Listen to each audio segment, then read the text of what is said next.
It is October 7th, 1777. General Burgoyne has had a mishap with General Clinton down in New York City when he attempted to reinforce Burgoyne with 2,000 troops. Sadly, they had to come back to New York.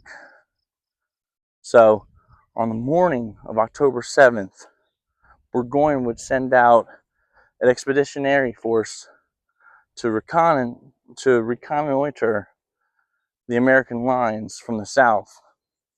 But what he didn't know was that in the wheat field that they will attack, they will be repulsed and sent back and pushed back, resulting in another fight at Freeman's Farm. I bring you here today for the start of the Second Battle of Saratoga, also known as the Battle of Bemis Heights. But we start today in the wheat field that erupted in this second battle.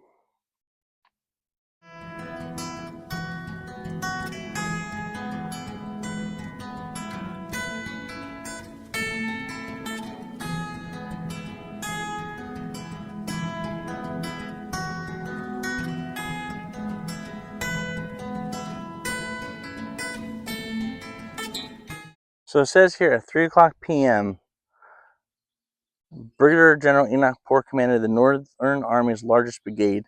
His 7 regiments totaled more than 2,000 men and boys. Poor's troops had fought hard in the Battle of Freeman's Farm on September 19th. Now he called on those same soldiers to take the fight to the British once again. Let me have men, and we will have some fun. Seeing General Burgoyne's troops in the wheat fields here, Morgan's corps and the New Hampshire Continentals attacked. General Arnold then went out to view the enemy. He proposed to General Gates, "It is late in the day, but let me have men, and we will have some fun with them before the sun set." Gates agreed, and Arnold made battle preparations. Burgoyne's troops were spread across 2 wheat fields separated by woods. The British were confident that their position was strong, but Arnold judged things differently. So as we are here, this is the wheat fields. So in between these woods are the wheat fields. So we got here the wheat field, and right around are other wheat fields. So the battle will start here, while part of Gates's men, they're gathering up the wheat that's in the field to supply the army, to feed them, get about their day. It says we got some cannon over here. But at this plaque, it says here, the British hurried to take their dying general back to camp. That's about 5 p.m. Fraser was greatly beloved, and not only officers and soldiers, but all women flocked around, solicitous of his fate. The intense fighting here lasted less than an hour. General Burgoyne's troops broke, many running pell-mell for their camp with thousands of Americans close behind them. Brigadier General Simon Fraser took command of the rear guard to protect the fleeing soldiers. A shot pierced Fraser's body and he fell mortally wounded. Burgoyne's rear guard retreated. They then all retreated with great precipitation and confusion. So sadly, during this attack, when Morgan's men will come and run off the British, Brigadier General Fraser is going to try to help hold the line and help give cover to these retreating soldiers, only to be shot and mortally wounded. Sadly for Fraser, he will be killed. He will die, at least. Well, sadly, he will die in service of his country. And he will be buried at the Great Redoubt, where it overlooks the Hudson River. But it's here at the wheat field the battle erupts. And we have another plaque to go see. We have a monument here. It says, "Here Fraser fell, October 7th, 1777, his forces battered by Morgan's riflemen." So this, it marks the spot where Morgan fell. Just to see it better, here Fraser fell. So that's why we're at the stop, where the tide turns horribly for Burgoyne's sake, pretty much. It says here for 1:30, find the Americans' weakness. When General Burgoyne and his soldiers arrived here on the afternoon of October 7th, they found 2 farm fields full of wheat. British food supplies were dwindling and they needed that ripe grain. Orders were given for harvest to gather it. Some officers climbed the roof of a house in this field and they looked for American defenses. They could not see anything whatever on account of the dense woods in the distance. Crucial time passed. That was at 1:30. So Fraser will come up with his forces, be shot, and then the rest of the British troops will run back and retreat to the fortifications right near Freeman's Farm. And they will be followed by the American troops, Continentals, and militiamen. And they will once again fight at Freeman's Farm.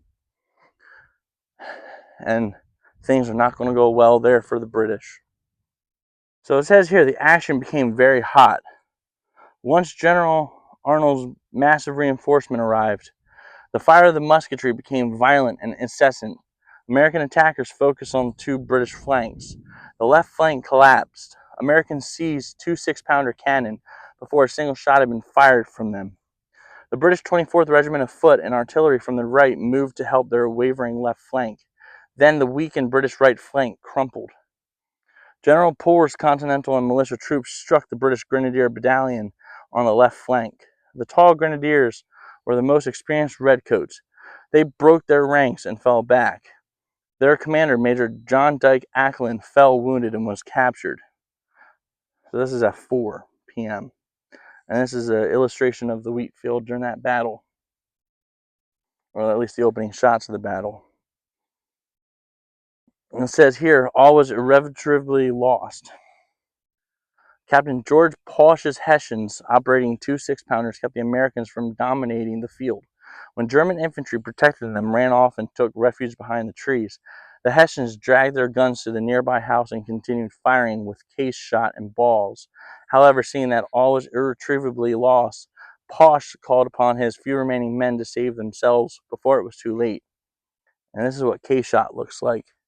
It's kind of like a canister shot, like what a canister shot would turn into. It was a tin can with iron balls. When a cannon fired case shot, it was like a shotgun pretty much. And then we have the solid shot right here. And then right here at 4:30, 5 o'clock, exulting in the capture. Once General Burgoyne's flanks and center collapsed, the Americans had the rare chance to take a pair of the most powerful British cannons in Burgoyne's army, 12-pounders. These much feared weapons were among the 8 cannons claimed by the United States that day. Colonel Joseph Cilley ordered his 1st New Hampshire Regiment to seize the largest British cannons. After claiming these guns for the United States, Cilley was found astraddle a brass 12-pounder and exulting in the capture. Dolphins. Ornate Dolphins often decorated large bronze guns like 2 12-pounders taken in this battlefield. You can still see 2 of Burgoyne's original 12-pounders in the visitor center. This is what they would have looked like. It says here the second battle begins. After winning the September 19th battle at Freeman's Farm, Lieutenant General John Burgoyne ordered his army to dig in about a quarter-mile north of here. He hoped that help would soon come north from New York City. Weeks passed, but no help came. Time and food were quickly running out. Burgoyne's army must get to Albany without delay. A probing force of over 1,500 soldiers set out on October 7th to observe the American fortifications. If those defenses looked weak, Burgoyne would attack with his whole army the next day. So we are here, and we have here the layout of the wheat field. So I bring you back to Freeman's Farm because Freeman's Farm, as said in the last video, it became a redoubt. And this redoubt was heavily fortified by light infantry. And they were able to hold this once the Continentals came and tried to make a stand here, and they were repulsed. And they were starting to lose hope in all of this. But they didn't give up. They attacked with great vigor, and then eventually, it started to fall apart. Then when Arnold came, they went a little bit further up to try to get around it. And they did. But it was here where the British and Hessians held off the Continental advance and the attacks. We're going to get to talking about that with some of these plaques around here. I want to bring you back to this plaque right here, because it says 2 clashes, same farm. Here you can see where the first battle of Saratoga was fought on Freeman's Farm. The British won that fight. Make your way clockwise through Freeman's Farm to first learn about the battle here on September 19th. The white post you see topped with red show where the British built the log and earth walls of the massive light infantry redoubt. Near the end of your walk, you learn how the British forces fell back here on October 7th. During the Second Battle of Saratoga, the light infantry redoubt was strong enough to repel the Americans' assault. So here we are, and then here's where we are here.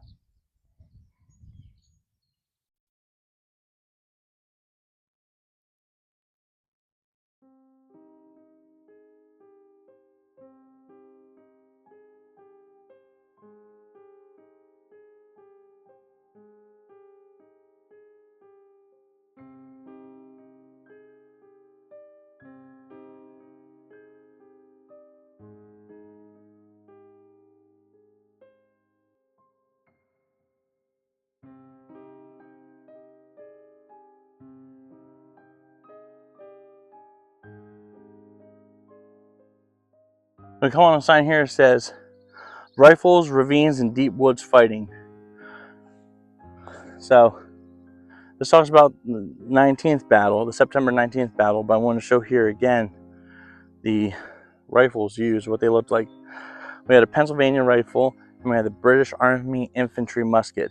So the rifles, they don't necessarily show properly that, but these were grooved inside compared to the smooth bore of the musket.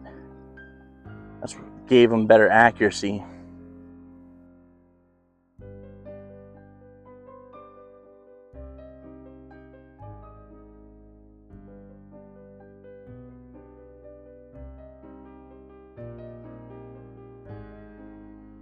So in the weeks following the September 19th battle, the first battle of Saratoga, the British and Hessians had time to build this redoubt on Freeman's Farm. And it was a formidable defense position because they did very well building it. Hence why the Americans weren't able to overcome and beat the British here. But we're about to get to the signpost that tells us about the British holding off the Continentals.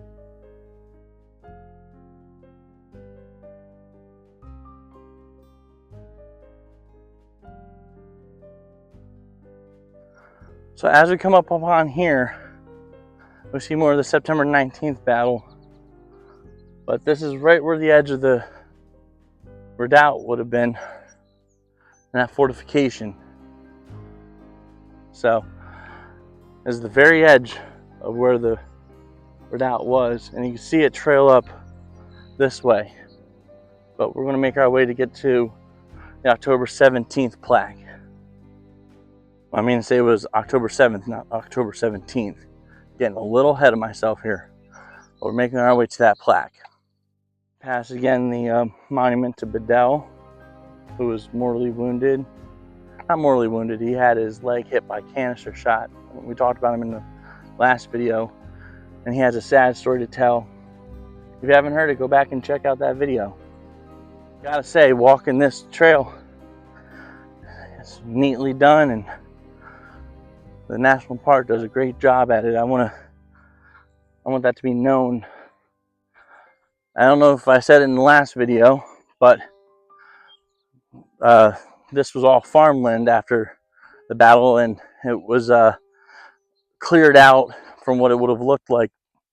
But then once the national park took over, they did their best efforts and have it up to 85% to what the battlefield looked like at the time of the battle. So 85% of what you see is what it looked like for the men who fought here at Saratoga. Just want to show the terrain of this area. Looking back and seeing these were where the walls of that redoubt were. This is where we are looking at from here. This is where we're at, and these white posts that we see here are where the redoubt was and the camp. Finally, we've made it to the plaque. It talks about the second battle of Saratoga, or the Battle of Bemis Heights. It says here, a fierce American assault fails. Standing here on October 7th, you would have seen hundreds of survivors of the British probing force running back this way. They took cover inside the high log walls of this redoubt. General Porter's brigade followed and attacked. General Arnold saw American forces moving against an enemy position north of here. He rode off to join them. Porter's attack here failed, and his troops withdrew. It's roughly at 5:30 p.m. So they all came and attacked right here, and they were driven off. And then they will make their way back, but Arnold will come in and he will invigorize the rest of the troops and rally them up for one more final assault. So here, stop 7, the final assault. Here you can walk the place where the Second Battle of Saratoga ended in an American victory. Log walls and fortified cabins stood on this ground in October 1777. 2 cannons and a few hundred soldiers were on hand for the defenses. This was the right end of Lieutenant General John Burgoyne's battle lines. Once this fortified camp fell to the Americans, its defenders melted away into the twilight woods. So here we are here. And then visitor center right here. But we're right here. It says here, this first sign says, I became known as a loyalist, or as they called me, a Tory.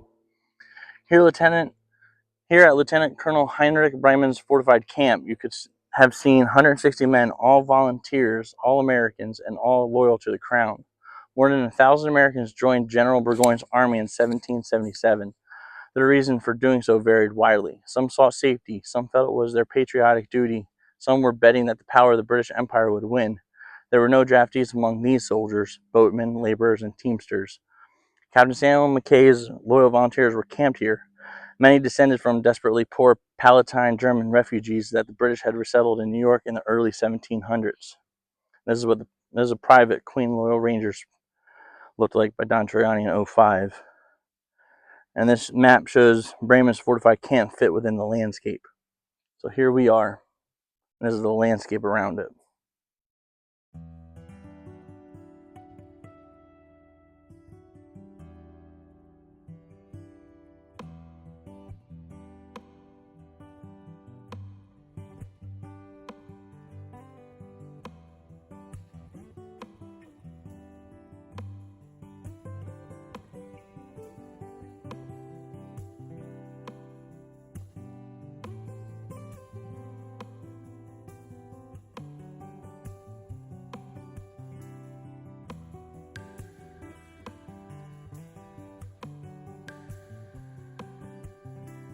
I gotta say, walking this trail, this terrain definitely shows you the importance of holding some kind of high ground. Because I can imagine having to assault this position, regardless from where it is. And as we come up on some plaques that tell us what happened here.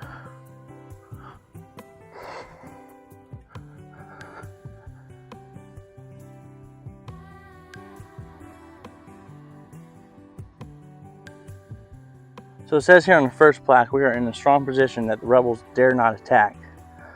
Appearances can be deceiving. A deep ravine protected this fortification to the north, but the rear where the soldiers camped was wide open. Two massive log walls had an 80-yard wide gap between them.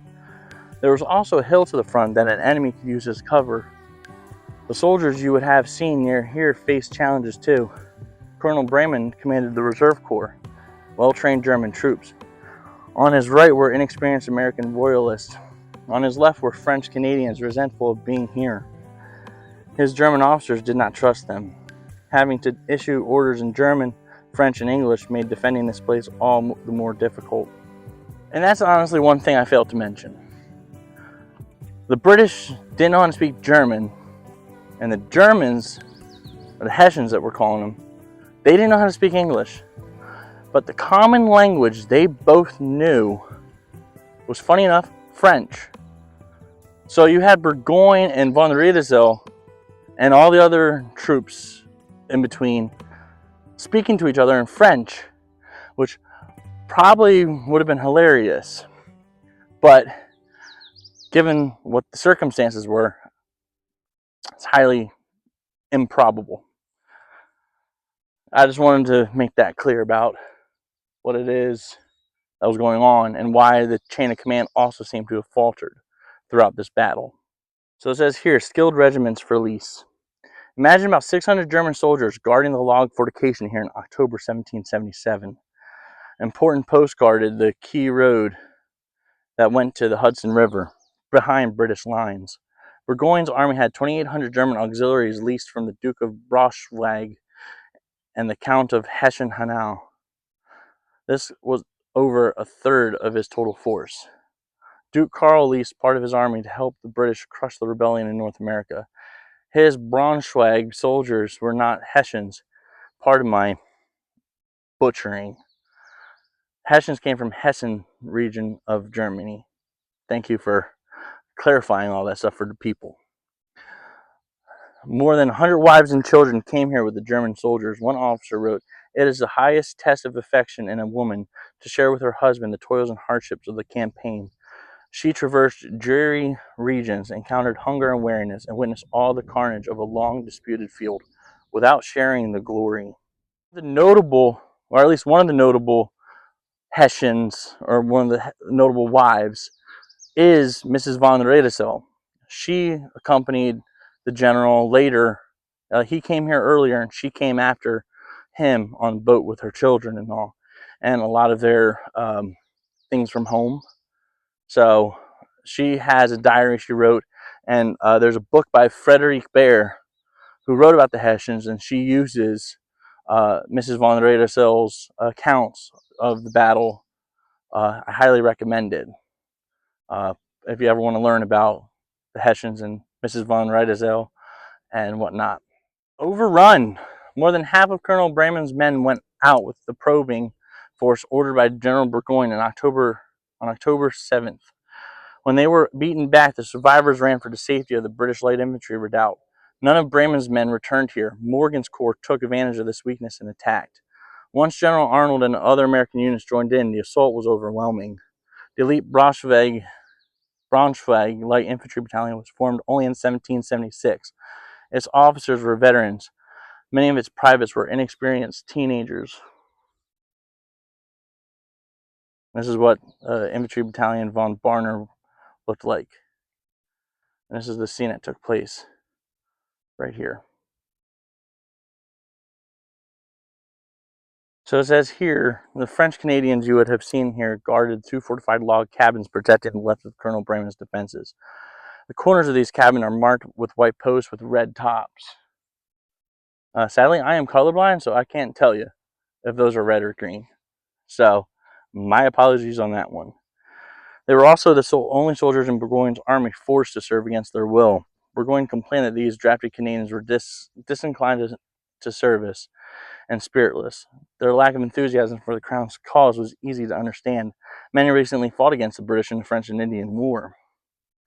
And American riflemen, Indian warriors, and French Canadians often carried knives like this. Knives had to be used sometimes in combat. That is true. The Canadians did lose against the British during the 7 Years' War, and a lot of them still resented the British for it. It's almost like if the British conquered us and how we'd feel, even though it was a completely kind of style war. But that being said, luckily for those Canadians, they, with their spiritless fervor, kind of helped us win the battle here. Blessed be God for this goodness this day, for his goodness this day. Once the French Canadians fled, the left of Colonel Breyman's camp was defenseless. General Arnold led a handful of riflemen through this gap, while nearly 1,000 Americans attacked along the front. Breyman was killed, and Arnold was shot through his ankle, which broke the bone. Outmaneuvered and outnumbered, the remaining defenders, women and children, fled for their lives. General Burgoyne lost about 450 men killed or wounded on October 7th, and the Americans captured 180 more. General Gates lost about 150 Americans killed or wounded. The battle was finally over. The United States had won a resounding victory. The little boot monument. There's no name on this monument. It is purposed that way because of a certain traitor who, though fought gloriously here, we redact to give him any kind of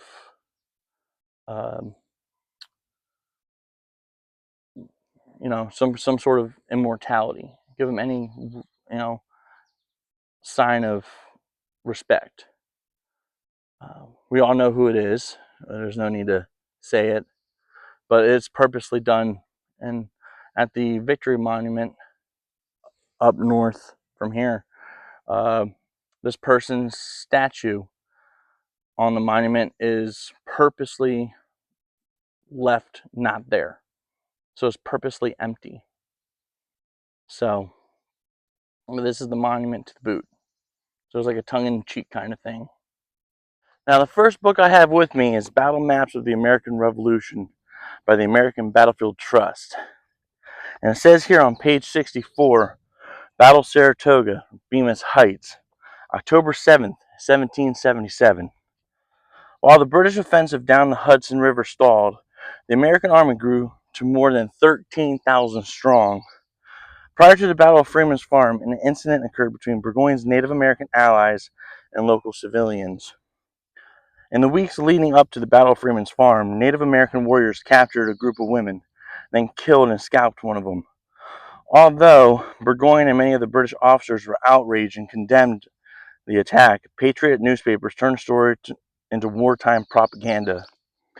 The death of Jane McCrae steeled Patriot resolve against Burgoyne and his army, even as the incident undermined Burgoyne's stature with his native allies because he questioned the word of a warrior and called for a tribunal to investigate the incident. Now, in October, the grim reality of the situation was setting in on the British officers. Supplies were running low. The Army's Native American allies had largely abandoned them. St. Legier's forces to be of no assistance.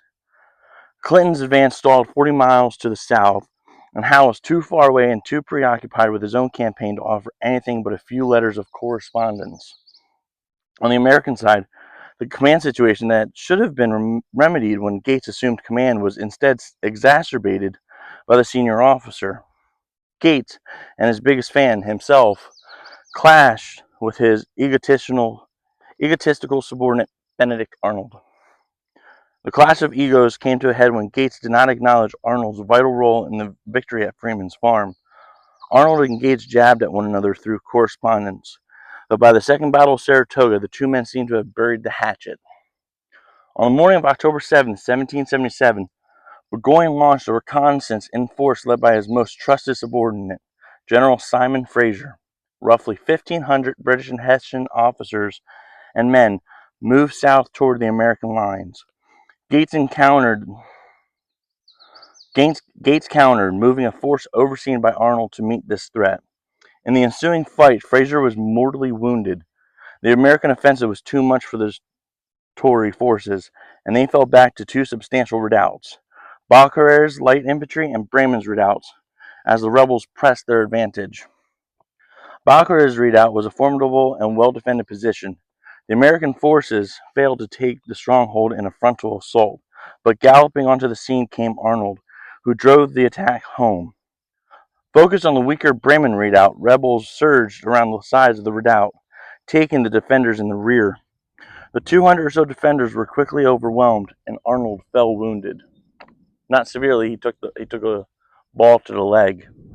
On the morning of October 8th, Burgoyne's army attempted to escape north, but a cold, hard rain forced them to stop and encamp near the town of Saratoga. Burgoyne's army surrendered on October 17th, 1777. The Americans proved their worth on the battlefield against the greatest army in the world, lifting flagging American morale, inspiring the cause of independence further, and convincing the French and later other European nations to back the new United States. The Continental Congress signed a formal treaty of alliance with the French, and the balance of the war tipped in favor of the Americans. Now, I've heard of the Jane McCrae story. That is a brutal and tragic tale, and it was the rallying cry, such as 9/11 for those in recent memory, or Pearl Harbor for World War II veterans, or Fredericksburg for Civil War veterans of the Army of the Potomac. And if you want to take it further back, um, Fort William Henry in the 7 Years' War, almost 20 years prior to this, there was a massacre of Native Americans that the Native Americans uh, did to the prisoners of Fort William Henry. There's always a battle cry, and even so, Jane McCrae and Battle of Paoli will both be um, rallying cries for patriots to swell the ranks and then overwhelm the uh, British and Hessian officers and soldiers here and later on. But without this victory, the French probably wouldn't have gotten involved. And we're here at the Bremen redoubt where Arnold assaulted. That's where I bring you to read all these passages from the books. So let's go on to our. Now I have with me here The Glorious Cause, the American Revolution, 1763 to 1789, by Robert Middlekauff. And here it talks about, on page 389, it says, on the morning of October 7th, Burgoyne sent out from Freeman's Farm a heavy force in reconnaissance to test what he thought was the American left. If weakness was found there, he intended to attack with everything he had. His generals did not enter into this plan with much conviction. Riedesel proposed withdrawal to the Batten Kill, a small stream that fed into the Hudson, and Fraser agreed. Phillips refused to give any advice. Burgoyne detested the thought of withdrawal and persisted in his plan, sending the reconnaissance in 3 columns supported by 10 field pieces ranging from 6-pounders to light howitzers. This party crept forward for 3/4 of a mile, but discovered nothing. The 3 columns were then realigned to form a line of about 1,000 yards. There, the soldiers waited. The battle, about 2:30 in the afternoon, the Americans, whose knowledge of their enemy's dispositions was superior to the British, struck. Poor's brigade, New Hampshire regulars, led by Enoch Poor, engaged the British left, and soon after, Daniel Morgan swung wide and hit the left and found his way to the British rear. The British line began to give way as the troops discovered Americans all around them. Burgoyne then sent his aide, Sir Francis Clark, forward from Freeman's Farm with an order to pull the reconnoitering party back. Clark received the bullet on the way and died before he could deliver the order. The battle soon became Benedict Arnold's. That worthy, eager, and brave had no command, had in fact been relieved by Gates several days before and invited to take himself away. Gates despised him, and he had not even mentioned Arnold in his dispatch to Congress telling of the battle of September 19th. And once the bullets began to fly, Arnold decided to insert himself into the battle. He did so brilliantly, riding up and down the line and against the enemy center and right. The troops loved Arnold and followed him in a series of wild assaults. Arnold, in battle, was more than little mad, but it was a derangement that led to success. The British line crumbled, then disintegrated. Arnold did not stop to savor success, but hit the main entrenchments with the same wild enthusiasm. Before the end of the day, his soldiers occupied a portion of the enemy's works on the extreme right, on the northern edge of Freeman's farm. Late in the struggle, Arnold, wounded, was carried off the field, and something went out of the American attack with him. But the Americans controlled the field, and Burgoyne was left in a dreadful position. And then that night, Burgoyne would pull his army, or at least the next day. But he would wait to bury Fraser because Fraser was mortally wounded the next day. So Fraser will expire, as they say, and his wish would be to be buried on the battlefield in a special location that we will go to in the next bit of this video. Well, on to the next book. I have with me here The Battle of Saratoga by Rupert Furneux. And it says here on page 226, the battle, which it is convenient to call the Battle of Bemis Heights, progressed in two phases from the first onset to the death of Simon Fraser, and from the intervention of General Arnold, of whose equivocal part in the battle we shall hear later. Overwhelmed by American numerical superiority, firepower, confidence, and enthusiasm, the British and German regulars gave way, falling back upon the Valkyries and Bremen redoubts, against which Arnold led assaults, which closed the action that had been won already by Morgan, Poor, Learned, and Colonel John Brooks. Gates remained in camp on Bemis Heights, receiving reports of the battle, not one incident of which he personally observed.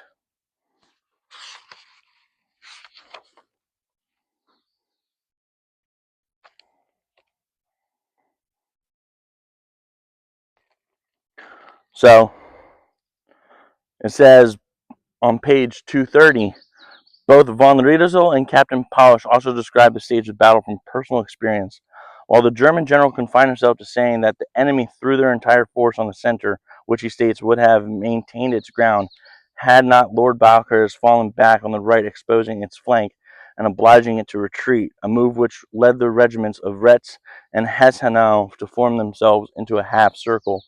Polish describes the action in far greater detail and in very different terms. At this junction, our left wing retreated in the greatest possible disorder, thereby causing a similar rout among our German command, which was stationed behind the fence in line of battle. They retreated, or to speak more plainly, they left their position without informing me, although I was but 50 paces in advance of them. Each man for himself, they made for the bushes. Without knowing it, I kept back the enemy for a while with my unprotected cannon loaded with shells. How long before this infantry had left its position, I cannot tell, but I saw a great number advance towards our now open left wing within a distance about 300 paces. I looked back towards the position still held, as I suppose, by our German infantry, under whose protection I too intended to retreat, but not a man was to be seen. Their right wing was thus in front of the house I have so often mentioned, presumably one of the cabins, but all was in disorder, though they still fought the enemy, which continued to advance. So finding himself isolated and almost completely surrounded, Paulch retreated, making his way along the rough track to one of the cabins where he reposted his two cannon, manned by the four gunners and one subaltern who survived. So on page 235, it says, Lieutenant Digby records that Fraser's fall helped to turn the fate of the day, and he was the only wounded man we were able to carry off. Anbury, who had stayed in camp to command the quarter guard, saw Fraser brought in, supported on his horse by two officers. The scene, he says, was one that of imagination must help to paint. The officers, all anxious and eagerly inquiring as to his wound, the downcast look and melancholy that was visible to everyone as to his situation, and all the answer he could make to the many inquiries was a shake of his head, expressive that it was all over with him. So much was he beloved that not only officers and soldiers, but all the women flocked around, solicitous for his fate. When he had reached his tent and was recovered a little from the faintness occasioned by loss of blood, he told those around him that he saw the man who shot him. He was a rifleman, and up in a tree. The ball entered a little below his breast and penetrated just below the backbone. After the surgeon had dressed his wound, he said to him very composedly, "Tell me, son, to the best of your skill and judgment, if you think my wound was mortal." He replied, "I am sorry, sir, to inform you that it is, and that you cannot possibly live 24 hours." He then called for pen and ink, and after making his will and distributing a few little tokens to regard to the officers of his suite, desired that he might be removed to the general hospital. The dying general was taken to the house of Madame von Riedesel, who had expected him as one of her guests for dinner that day. Our dining table, which was already spread, was taken away, and in its place they fixed up a bed for the general. I sat in a corner of the room, trembling and quaking. The noises grew continually louder. The thought that they might bring in my husband in the same manner was to me dreadful, and tormented me incessantly. The general said to the surgeon, "Do not conceal anything from me. Must I die?" The ball had gone through his bowels, precisely as in the case of Major Harnage, who had been wounded on September 19th. Unfortunately, however, the general had eaten a hearty breakfast, by reason of which the intestines were distended, and the ball, so the surgeon said, had not gone, as in the case of Major Harnage, between the intestines, but through them. I heard his often, amidst his groans, exclaim, "Oh, fatal ambition! Poor General Burgoyne! My poor wife!" Prayers were read to him, and he then sent a message to General Burgoyne, begging that he would have him buried the following day at 6 o'clock in the evening on the top of a hill, which was a sort of a redoubt. I knew no longer which way to turn. The whole entry and the other rooms were filled with the sick, who were suffering with camp sickness, a kind of dysentery.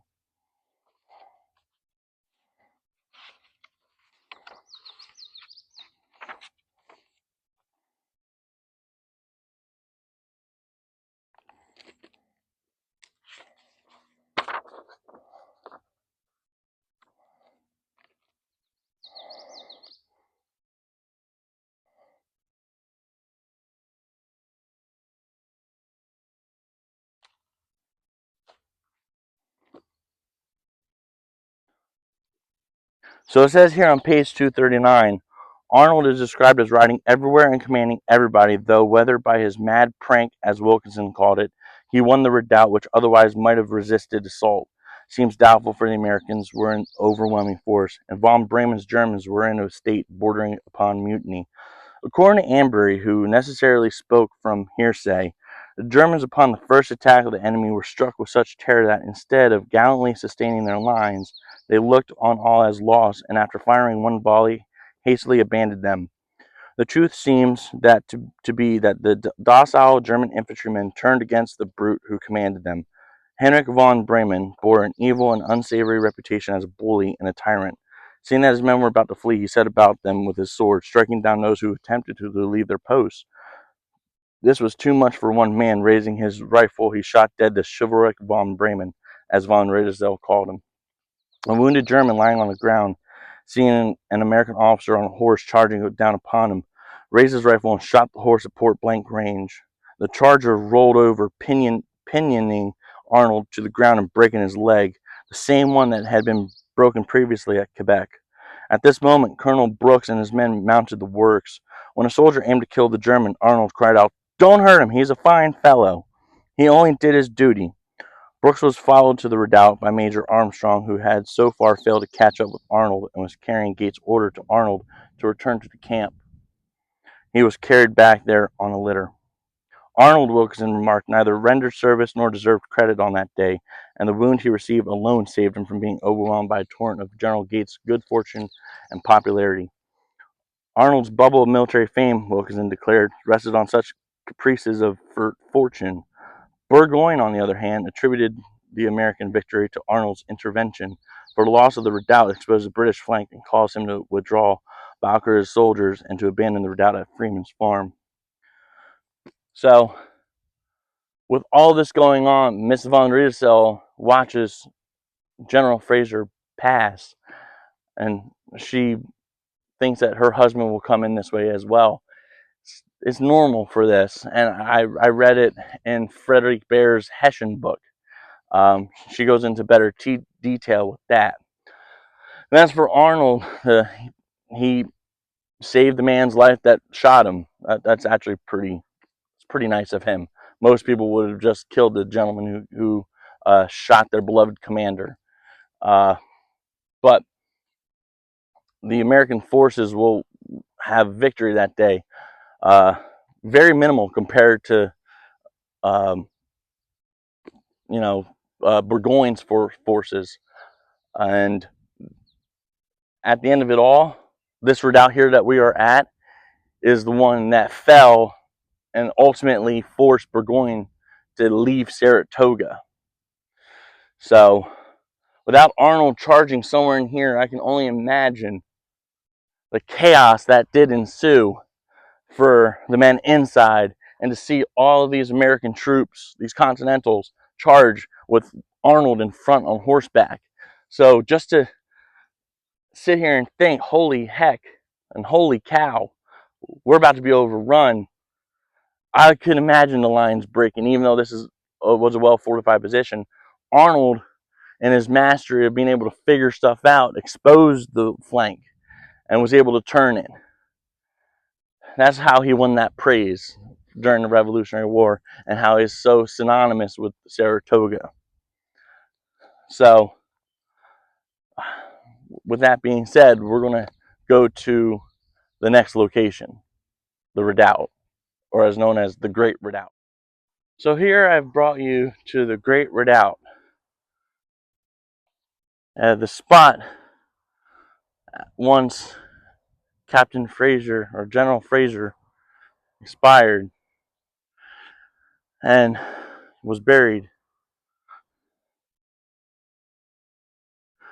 General Burgoyne and the senior commanders gathered on this hilltop on the evening of October 8th to bury General Fraser. The funeral attracted the Americans' attention. They cannonaded the mourners, showering the British officers with dirt.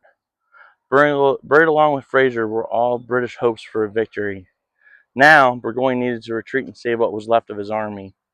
Only 2 British generals died from combat wounds during the 8-year-long war. Fraser was one of them.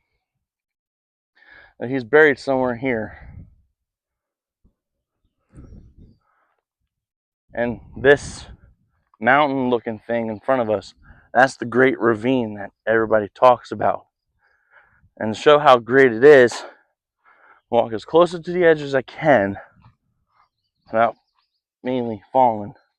But you can see how far down here, it pretty much takes you to the road here, the river road.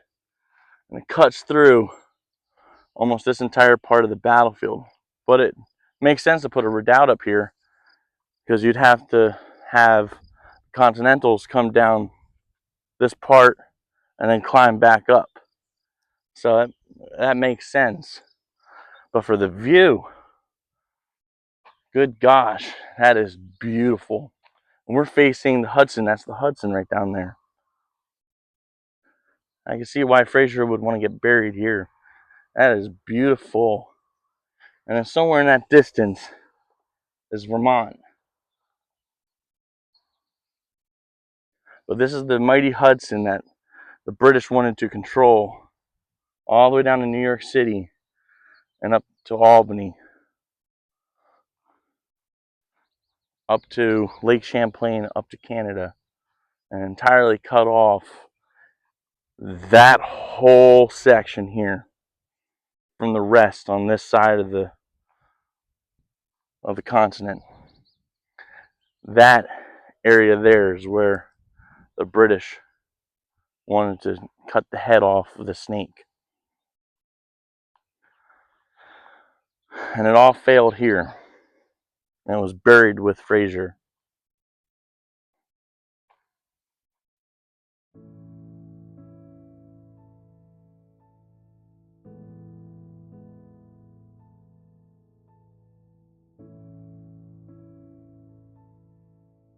Now I gotta say, to mention at least, I've had many patriotic ancestors, especially during the Revolutionary War.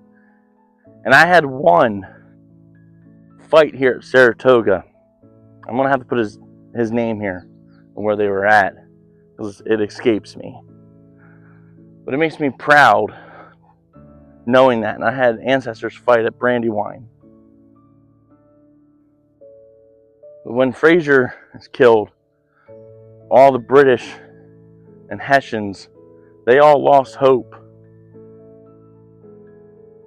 They would go north, and in 9 days after burying Fraser, they'll surrender. The only one that's not going to be there is Arnold, recovering from his wounds.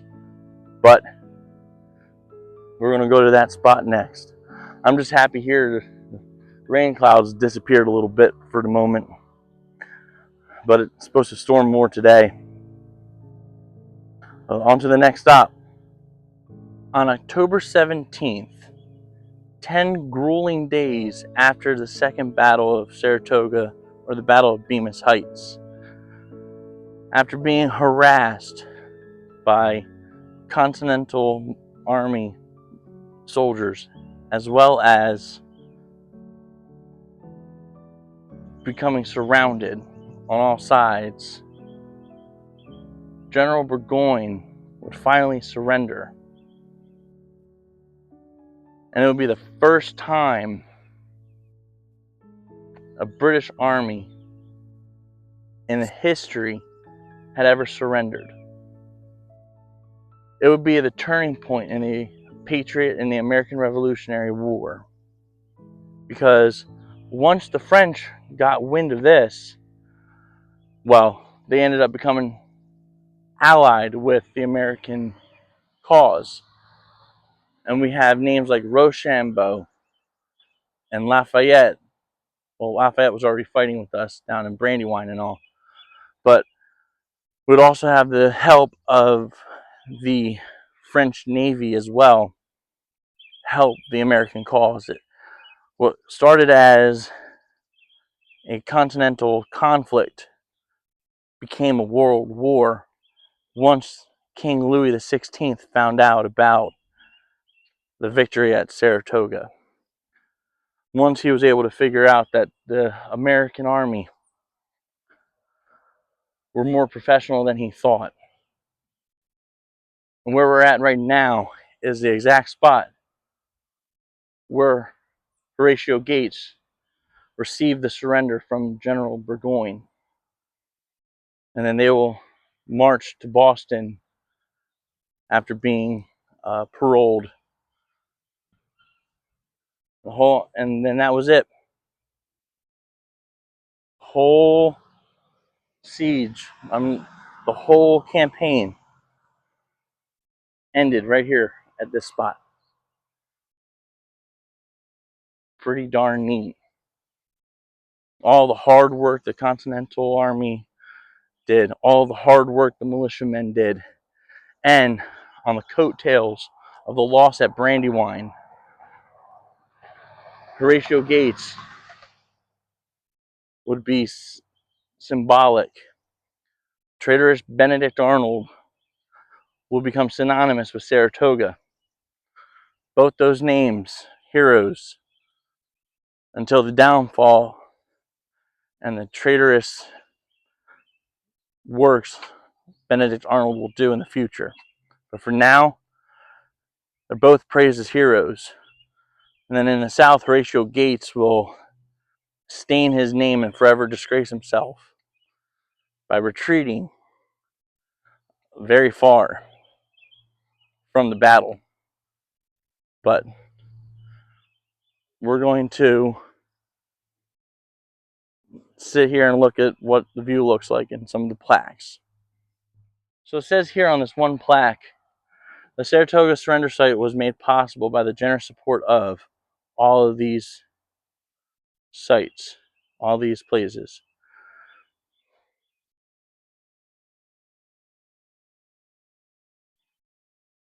Surrendered British cannons. On October 17th, General John Burgoyne surrendered his army to General Horatio Gates, an event which marked the first surrender of British Army in world history.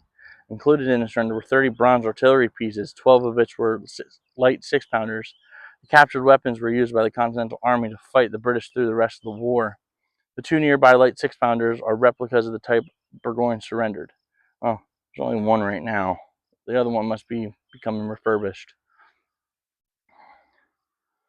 The carriages were commissioned as part of the October 17th, 29 Saratoga surrender site dedication and were made possible through generous donations by these groups, or these people. There's more.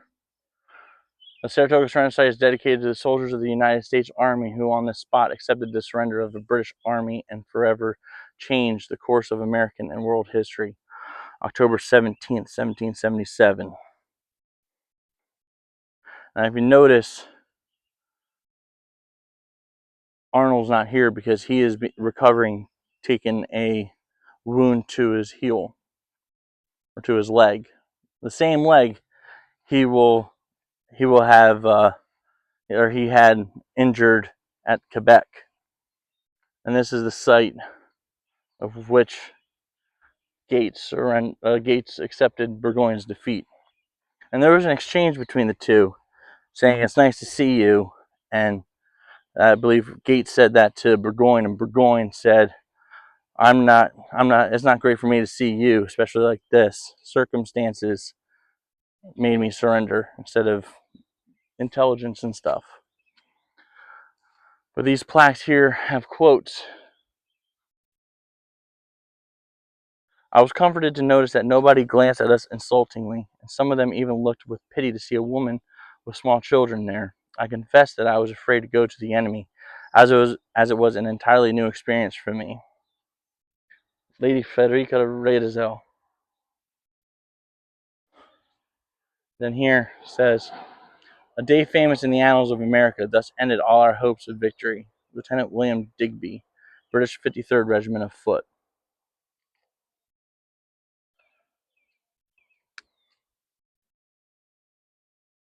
Such a thing was never heard of. Such a sight was never seen before, I believe, in New England or America. Private Ezra Tilden, Massachusetts Militia.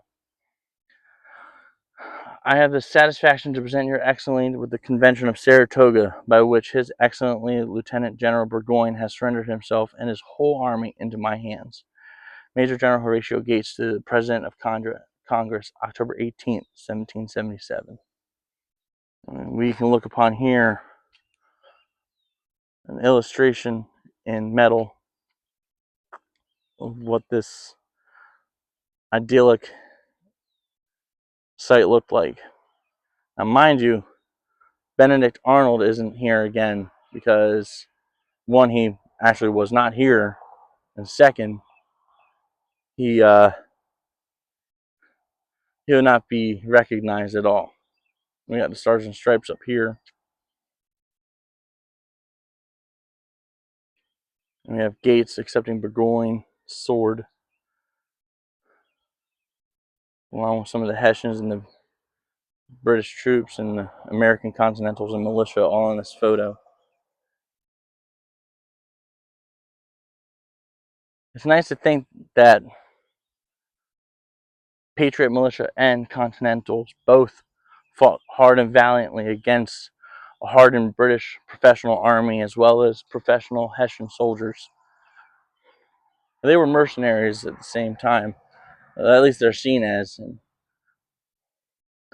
But in the end, war is tragedy. A lot of neighbors fought one another. A lot of friends and brothers fought one another. But it's here at Saratoga, at this site, where we can finally recognize the true mighty power of the American Army. And it's in this spot where we would gain an ally in the French. It's here that the path to independence would become strong. Now, it still had another 4 years mainly of fighting, 6 years more or less. But this was the turning point of America and of the American Revolution. Right here. Now, while Washington is in Brandywine, you would have von Steuben make the Continental Army, the rest of the Continental Army. This is the Northern Department, but Washington's at, the Army would become a full-fledged professional army, trained by von Steuben. And for the most part, the fighting up here in the north will cease to exist. Everything's going to start moving south after 1777.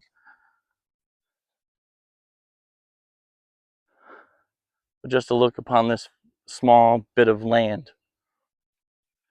bask in the glory of what it represents, means so much, especially right now during America's 250th.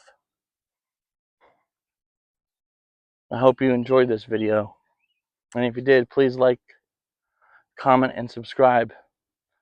And I'll see you in the next video. Have a good one.